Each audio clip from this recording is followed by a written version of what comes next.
yourselves informed. That's going to be more and more true over the next couple of weeks. I'm going to be making a lot of announcements every day around how we're going to be able to get back to work, how we're going to slowly reopen our economy, and a lot of detailed announcements, and the details really matter. So if you're tuning in every day, great, keep doing it. If you're not, I would recommend that you do, because we're going to start to get into a pattern of every day a little bit more information, and it'll be important for you to digest that so you can keep yourself safe and as healthy as possible.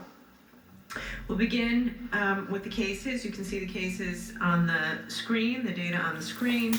We're reporting 341 new cases today. And as per usual, Dr. Nicole Alexander Scott will go through the details. As I've been saying for the past week or so, we seem to have hit a plateau, and that is definitely good news. We're still not in a decline, which is where I wish we were, but we'll take the plateau. You know, we're not out of the woods, certainly not out of the woods.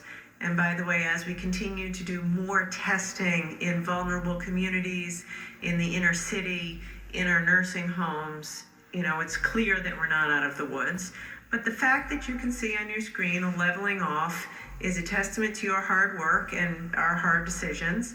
And it should let you breathe a sigh of relief. A plateau, a flattening.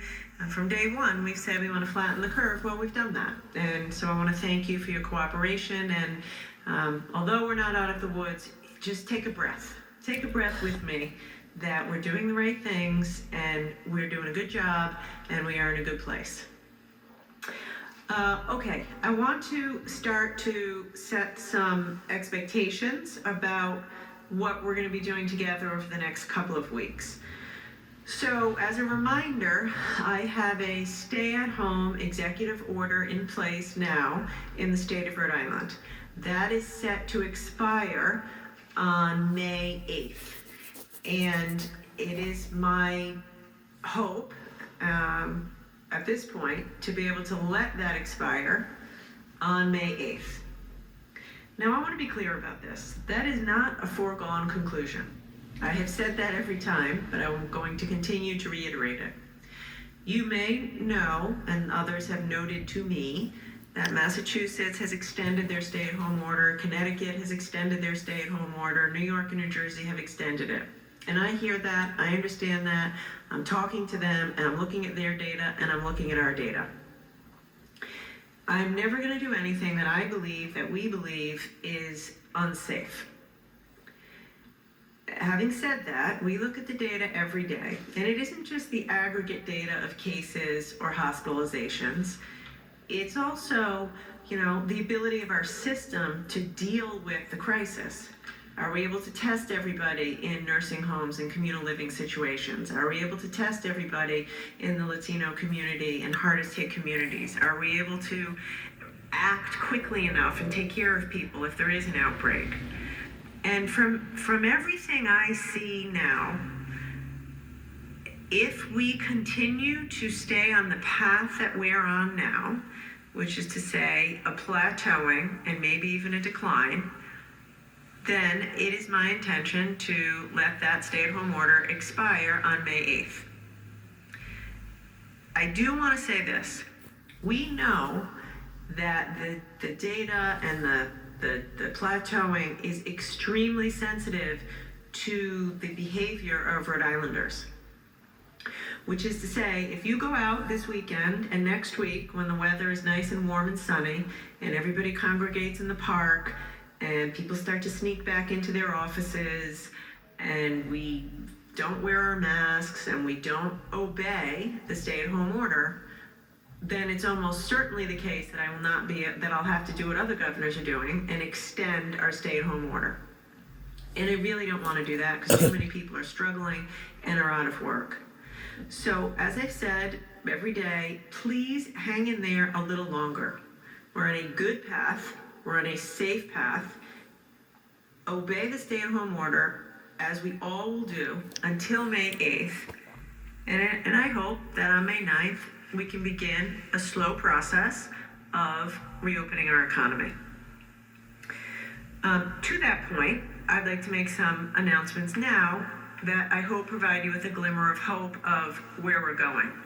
So I announced, I think last Friday, that I was asking DEM Director Janet Coit to work with the team around the reopening of our parks and beaches. And I'll say one of the difficult decisions I've had to make in the past month is deciding to close our parks and beaches. That was a tough one because I hope everyone can spend some time outside every day. I still hope that and encourage that. And also, one of the best things about Rhode Island, the Ocean State, are our parks and beaches. So the good news is we're planning for a phased reopening. And like every other announcement that I'll be making in the next 2 weeks, it's phases. It's phases. I have often said reopening the economy won't be a flick of the switch. It's not putting a light switch on. Think of it more like a dimmer on a light. We're going to slowly turn the lights back on. So let me give you a sense of what phase 1 of opening parks and testing the waters will be like. When we begin phase 1, which I hope is May 9th, we'll be reopening some parks, including Lincoln Woods, Haynes Park, Snake Den, Beavertail, and Fort Adams. By the end of the day today, there will be a full list of the phase 1 parks to be reopened on the DEM website. So you can, by the end of the day today, check out the DEM website. You can look for the park that is near you. And if it's on the list, it means that on May 9th, when we start the reopening, hopefully, those parks will be reopening. It's not going to be just reopening the park. We're going to be reopening with reduced parking capacity to promote social distancing and with increased enforcement to make sure we enforce the social distancing. So in phase 1, you'll be able to go to the park, you'll be able to drive to the park and park your car. You can take a walk, you can go for a run, you can go with your immediate family and friends, that small group that you're being with these days. But you're not going to be able to do things like have a cookout or have a huge football game or any kind of organized sports in the park. It's going to be, and you should probably limit your time so that everybody has a chance to enjoy the park. But you can go with your family, with the people you've been with. You can park your car and you can enjoy the outdoors. The name of the game in this phase 1, whether it's parks or anything else, is just take it easy. Go slow, test the waters, whatever helps you think of going slow is what I want you to think. Just gently get back out there so that we can do it safely. 6 feet apart. We still want to be saying 6 feet apart. If you go to the park with your family, you want to play ball with your family, that's great. Have fun. For other people that you see there that you don't know, 6 feet apart. No pickup basketball games, no, pickup sports games. But go outside and enjoy it and get some exercise. In phase 2, we'll relax some of that guidance. Many of you want to know about the beaches. Yesterday I had a press conference for kids and we had thousands of questions and many were about, can I go to the beach this summer and go swimming? So in phase 1, we are not going to reopen the beaches just yet. However, in phase 2, we will look to do that, which will be coincident with Memorial Day anyway, which is about the time that we're looking to go back to the beach. There will be new restrictions about parking, new restrictions about how to use pavilions and bathrooms and such. So I'm not prepared today to give an announcement on that, but I want you to know we're working on it. And for those of you who want to know, can we go to the beach this summer? The answer is going to be yes, assuming we stay on a good path. And we'll be back to you with more guidance around how to do that safely and in accordance with social distancing. So I hope that provides you a glimmer of hope. We aren't there yet. We can't go all rushing out to the beach or the park tomorrow, but we're going to get there. We're gonna get there, and we can all look forward to that time, and maybe start now thinking about a nice day on the beach, and that'll get you through a dreary day like today when you're stuck in your house. Okay, I want to take a minute to talk about childcare. I want to begin by recognizing how unbelievably difficult this pandemic is for families and for working moms and dads. I know how hard it is, and I just want to take a second to let you know that I wish we could do better, and I wish I could do more to make it easier for you. For those of you who are lucky enough to still have your jobs, it's still incredibly hard to be working at home, kids at home with distance learning, and no child care. For those of you who've been laid off, it can be doubly difficult. So I do want to try to stand up childcare again. We are going to do that. Closing schools and closing childcare were some of the hardest decisions I had to make.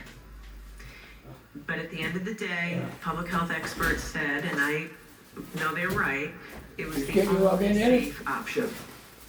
Leaving childcare centers open would have increased the state to a much greater spread of the disease. Having said that, I don't want to keep them closed a second longer than necessary, and I know that as people start to go back to work, we have to open childcare.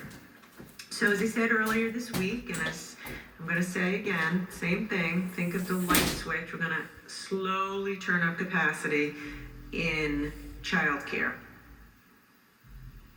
To get us there, DHS, run by Courtney Hawkins, has asked childcare providers to submit their plans for reopening by May 22nd with a targeted reopening date of June 1st. Childcare facilities, to give parents a sense of what's coming and a sense of confidence, childcare facilities are going to be operating under a whole new series of guidelines and restrictions, very stringent restrictions to make sure your children and their caretakers are safe. There's going to be reduced group sizes of 10 or fewer, stable groups, so the kids interact with the same kids and the same teachers every day, different staffing plans. We'll be following CDC cleaning guidelines, new drop-off and new pickup protocols, temperature screening for kids, a whole bunch of new design features so that we can keep everybody as safe as possible. Anything making for me? We're going to be asking a lot of our child care providers, and we're also going to be asking them to spend more money in order to comply with these new regulations around cleaning and mask wearing and the like. So as a result, to support them and to enable this, and to make sure they have the resources they need to keep your kids safe, we're going to be temporarily raising the child care rates for child care providers in the CCAP program. I want to be clear about this. I want to get this done by June 1st. We have a plan, and we're managing our team to a plan to reopen childcare with less